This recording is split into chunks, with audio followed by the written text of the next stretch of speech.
जय हिंद, जय श्री कृष्ण। मित्रों, हम सभी लोग जानते हैं कि जय और विजय को सनकादि मुनियों ने श्राप दिया और श्राप देने के उपरांत ही हम सभी लोगों को यह ज्ञात है कि उनके श्राप से वह नीचे के योनि में अर्थात चले आए मानव योनि में और इस तरह से मृत्यु लोक में चले आए और 3 बार उन्होंने जन्म लिया। रावण कुंभकर्ण के पहले उन्होंने हेणाक्ष और हिरण्यकश्यप के रूप में जन्म लिया और उसके बाद शिशुपाल और दंतवक्र के रूप में जन्म लिया। परंतु एक और बड़ी बात है कि श्रीमद् भागवत महापुराण में ये वर्णन है कि वह श्राप पहले ही कौन दे दिया था।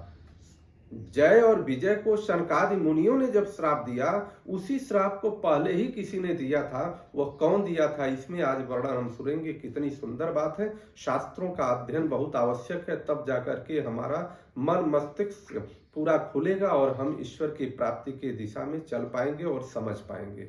मित्रों, जब श्रीमद् भागवत महापुराण के 308 नंबर पृष्ठ पर हम बढ़ते हैं तो यहाँ की एक कहानी है, सभी लोग जानते हैं इसको, कि जब सनकादि मुनि भ्रमण करते हुए, जिनकी उम्र 5 वर्ष की थी, अर्थात वो 5 वर्ष जैसे दिख रहे थे, हालांकि वो श्रेष्ठ हैं, उम्र में सबसे श्रेष्ठ हैं योनियों में, लेकिन 5 वर्ष के दिख रहे थे। और जब वह बैकुंठ के द्वार पर पहुंचते हैं तो वहां पर जय और विजय मिलते हैं और जय और विजय मिलते हैं तो उनको रोकते हैं।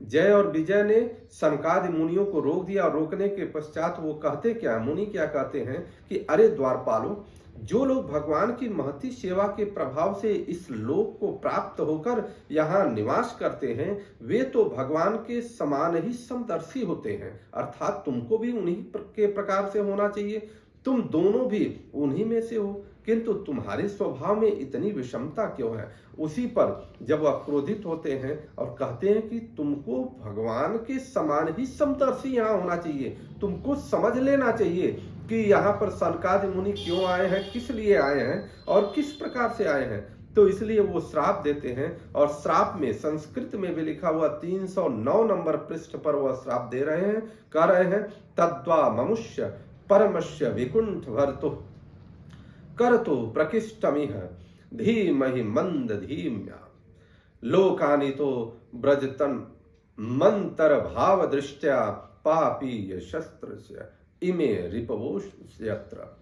तुम अब कह रहे तुम हो तो इस भगवान के वैकुंठ नाम के पार्षद, वैकुंठ धाम के पार्षद हो, किंतु तुम्हारी बुद्धि बहुत मंद है। अतएव यह तुम्हारा कल्याण करने के लिए हम तुम्हारे अपराध के योग्य दंड पर विचार कर रहे हैं और तुम अपनी मंद भेद बुद्धि के दोष से इस वैकुंठ से निकल करके उस पापमय योनियों में जाओ जहां काम क्रोध लोभ प्राणियों के वे 3 शत्रु निवास करते हैं, वहां पर जाओ। और ये पृथ्वी लोक पर ही विशेष रूप से होता है। यहाँ पर तो हमने समझा कि जय और विजय ने कहा, लेकिन जब वहां पर प्रभु प्रकट होते हैं, अर्थात श्री नारायण जब प्रकट होते हैं सबके सामने और बहुत सारे वार्तालाप उन लोगों में होते हैं और वार्तालाप के पश्चात जब श्री नारायण कह देते हैं सनकादि मुनियों से कि नहीं, अब इनको अब वैकुंठ छोड़ना ही होगा। हालांकि सनकादि मुनियों ने इस बात को कहा कि आप जैसा चाहिए, आप चाहिए तो इनको मुक्त कर दीजिए श्राप से, आपकी इच्छा है। लेकिन सनकादि मुनियों का सम्मान भी किया। वहां पर बहुत सारा वर्णन है, उस वर्णन करेंगे तो यह लंबा होगा। लेकिन सम्मान करते हुए और जब वह सनकादि मुनियों को विदा किया तब उन्होंने एक और भेद की बात बताई। कौन से भेद की बात बताई?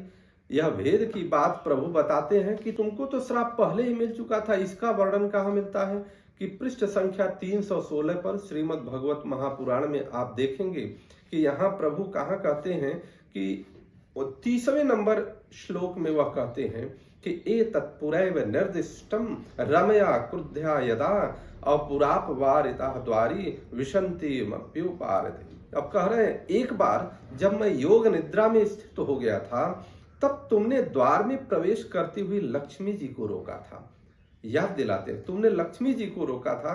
उस समय उन्होंने क्रुद्ध होकर पहले ही तुम्हें यह शाप दे दिया था और शाप दे दिया था, लक्ष्मी जी ही पहले दे दी थी, तो अब तुम दैत्य योनि में जाओ। और इसी प्रकार से प्रभु वर्णन करते हैं। अर्थात यह स्पष्ट है कि जो भी इस चराचर जगत में, इस सृष्टि में चल रहा है, सब कुछ प्रभु की लीला है। और उस लीला से पार पाना किसी के बस की बात नहीं है। बस इतना ही है, हरि का स्मरण हो, हरि का चिंतन हो, प्रभु का चिंतन हो, जिसको भी आप मानते हैं उनका चिंतन हो, उनका भजन कीर्तन हो, या जो भी आप दैनिक कार्य करते हैं, जो भी जीविकोपार्जन के लिए कार्य करते हैं, उस जीविकोपार्जन हेतु जो आप निमित्त चलते हैं, ईश्वर की शरण में होते हुए चलिए, तो आपका जीविकोपार्जन भी दिन दूना बढ़ेगा और साथ ही साथ ईश्वर की सद्गति भी मिलेगी, ईश्वर के चरणों में स्थान भी मिलेगा, वैकुंठ धाम मिलेगा। इस प्रकार से यह वर्णन आप सभी लोगों के सामने